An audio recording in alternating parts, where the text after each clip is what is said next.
오늘 화제가 됐던 뉴스들을 모아 전해드리는 빅뉴스 시간입니다. 김보미 기자 나왔습니다. 어서 오십시오. 첫 번째 보겠습니다. 실사판 겨울왕국. 그러니까 애니메이션 그 겨울왕국 얘기하는 거잖아요. 실제로 이렇게 얼어붙은 곳이 있습니까? 네, 맞습니다. 애니메이션 겨울왕국 다들 아실 텐데요. 주인공 엘사가 마법을 부려서 얼음왕국을 만들죠.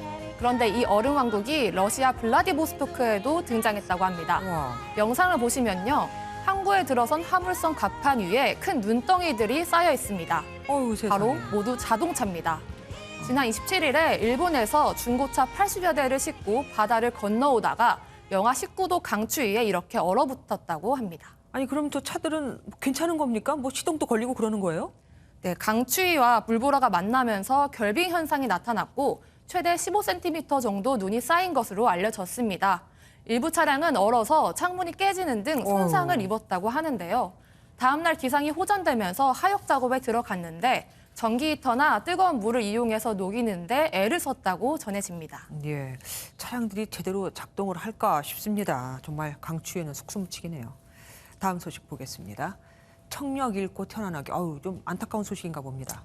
네, 그래도 절망적인 상황에서 한 줄기 희망의 빛을 보는 그런 얘기인데요. 미국 버지니아주에 사는 에버렛 콜리는 청력을 잃고 태어났습니다. 그런데 이 아이가 9개월 만에 엄마의 목소리를 처음으로 듣게 됐다고 하는데 그 첫 반응이 화제입니다. 한번 보실까요?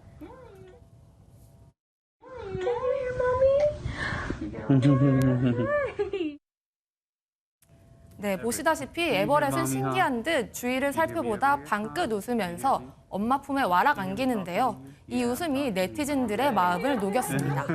지난번에는 그 앞을 잘 못 보던 아이가 안경을 쓰고 엄마를 뚜렷하게 보고는 방긋 웃는 모습이 정말 감동적이었거든요. 정말 마음에 따뜻해집니다. 그런데 참 어떻게 해서 청력을 회복하는 겁니까? 네, 영상을 보면 에버렛이 머리에 기기를 착용하고 있습니다. 담당 의료진의 제안으로 인공 와우 이식 수술을 했다고 합니다. 이 수술은 손상된 달팽이관에 청각세포를 대신할 수 있는 전극을 삽입해 소리를 듣게 하는 건데요. 조금이라도 어릴 때 소리를 들어야 의사소통 능력이 향상하기 때문에 만 2세 미만에게 효과적이라고 합니다. 저게 한 4시간 이상 걸리는 수술이라고 들었습니다. 어린 아기에게 수술을 시키는 게 두려웠겠지만 어쨌든 결과가 좋아서 다행입니다. 자, 이번에는 코트자락 휘날리며 무슨 영웅의 뒷모습입니까? 네, 그런 얘기는 아니고요. 택시 무임승차객 아이고. 이야기입니다. 네, 이것도 영상을 보시면요. 한 남성이 택시에서 돈을 내지 않고 내립니다. 또 택시기사가 부랴부랴 운전에 따라가 소리를 치는데요. 네. 승객은 유유히 사라집니다. 지난 28일에 발생한 일인데요. 글 작성자는 부천 소사역에서 안산까지 30분가량 달려왔지만 승객이 단 한 번도 돌아보지 않고 코트자락이 휘날릴 만큼 빠른 걸음으로 사라졌다며 어우, 진짜 억울함을 호소했습니다. 네. 또 집에 사람이 있으니 전화해서 돈을 갖고 내려오겠다고 말한 뒤 도망치듯 걸어갔다며 당시 상황을 설명했습니다. 택시비를 내지 않았다가 붙잡히면 요금의 5배를 내는 것은 물론 형사처벌까지 받을 수 있는 만큼 조심하셔야겠습니다. 저거는 사실 근데 조심할 게 아니라 고의성이 다분해 보입니다. 어쨌건 손님이나 기사님이나 다 조심해야겠습니다. 다음 보겠습니다. 선생님의 3점 슛. 3점 슛이면 뭐 농구 얘기입니까? 네, 맞습니다. 당사자는 미국의 한 초등학교 선생님인데요.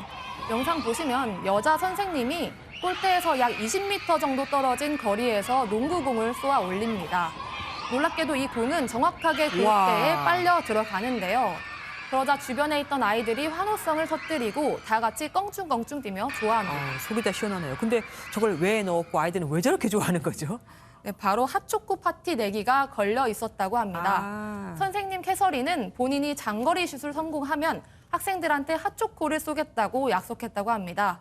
코로나19로 아이들이 학교에 나오지도 못하는 어려운 상황에 잠시라도 잊고 조금이라도 웃자는 차원에서 벌인 이벤트라고 하는데요. 또 알고 보니 미국 대학 여자농구 선수 출신이었다고 하는데 오랜만에 미소 짓게 만드는 영상인 듯합니다. 코로나19가 확산되고 나서 저렇게 활기찬 아이들의 모습을 보는 것도 정말 간만인 것 같습니다. 다음 보겠습니다. 고양이가 불을 냈어요? 네, 맞습니다. 고양이가 낸 화재가 3년간 107건이라는 통계가 나왔습니다. 어이구. 바로 인덕션 때문인데요. 소방당국이 집계한 통계에 따르면 지난해 28건, 올해 33건으로 매년 3, 40건씩 발생하고 있습니다. 화재는 주로 집에 사람이 없을 때 일어났다고 하니 대비를 하셔야겠습니다. 외출 시 전기 레인지의 전원을 차단하고 전원 버튼 주변에 반려묘의 호기심을 자극할 만한 키친타월 등의 가연물을 제거해 주시길 당부드립니다. 요즘에 오피스텔이나 원룸에서도 반려묘 많이들 키우실 텐데 고양이의 특성을 좀 더 잘 이해하고 키워야겠습니다. 자, 마지막 보겠습니다. 어이구, 누가 왜 어디서 저런 겁니까?